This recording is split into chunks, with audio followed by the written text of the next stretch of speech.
Imana ishimwe bene data ndabashuje mu izina rya Yesu Kristo umwami n'umukiza wacu.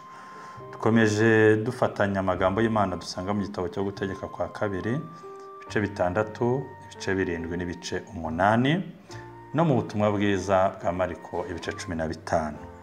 Nkuko tumaze iminsi tubibona byanditswe byera muri iki gitabo cyo gutegeka kwa kabiri, amagambo y'Imana komeje ari impuguro Mose yahaga ubwoko bwa Bisirayeli, cyane cyane urubyiruko, yibanda abigisha ababwira iby'Imana yakoze, amateka, amategeko n'amabwiriza bagomba kugenderaho agendanye no kumvira no kubaha Imana.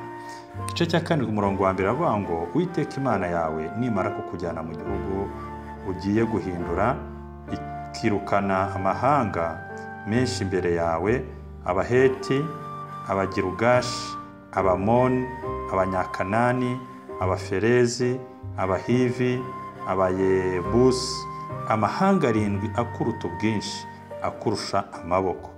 Kandi Uwiteka Imana yawe nimara kuyakugabiza ukabatsinda, uzabarimbure rwose, ntuzagire isezerano usezerana nabo, ntuzababarire.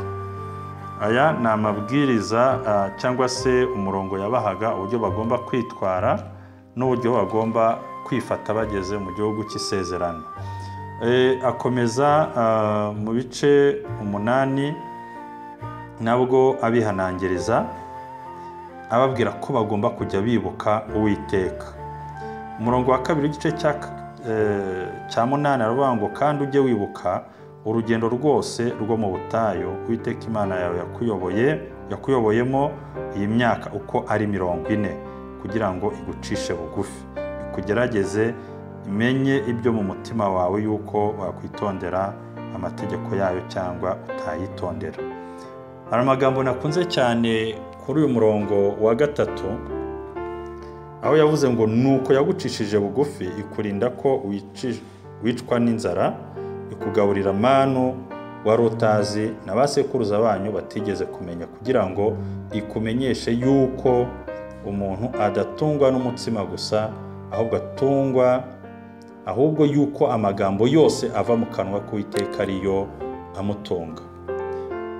Ijambo ryavuze ngo imyenda yawe ntiyagusaziragaho kandi ikirenge cyawe nticyabyimbaga muri iyo myaka uko ari 40.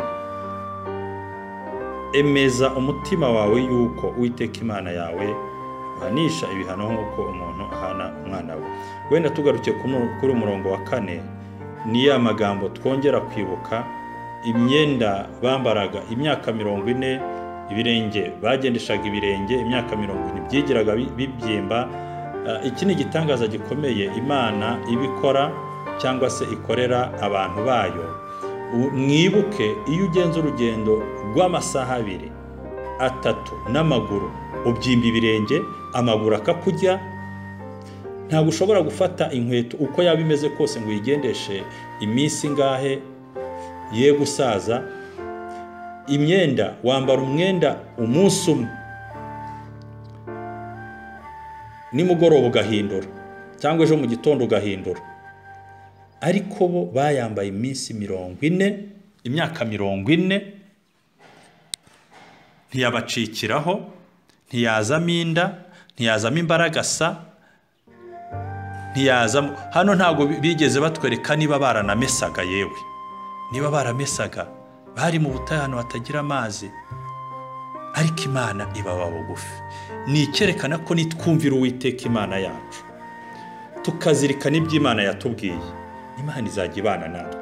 Iri ni ijambo ritwereka ko Imana itajya idutererana, haba mu makuba no mu byago cyangwa ibindi byiza byose twanyuramo. Niyo mpamvu ijambo ryavuze mu bice 8 umurongo wa 11 rivuga ngo maze ngo wirinde ntuzibagirwe Uwiteka Imana yawe, ngo utitondera ibyo yategetse n'amateka yayo, uzirinde ntuzibagirwe. Ayo ni amagambo akomeye Imana yagiye ibwira Abisirayeli kugira ngo barusheho kuyubaha, bayirusheho kuyiha agaciro, barusheho kuyiha icyubahiro, bakorera Imana banezerewe bumva bafite imitima ikiranutse. Ijambo nyamukuru ryavuze ngo ibice 7 umurongo wa 7, icyateye Uwiteka kubakunda akabatoranya si uko mwarutaga ayandi mahanga yose ubwinshi ndetse mwari bake hanyuma y'ayandi yose, ahubwo ni uko Uwiteka abakunda agashaka gusohoza indahiro yarahiye basekuruza banyu.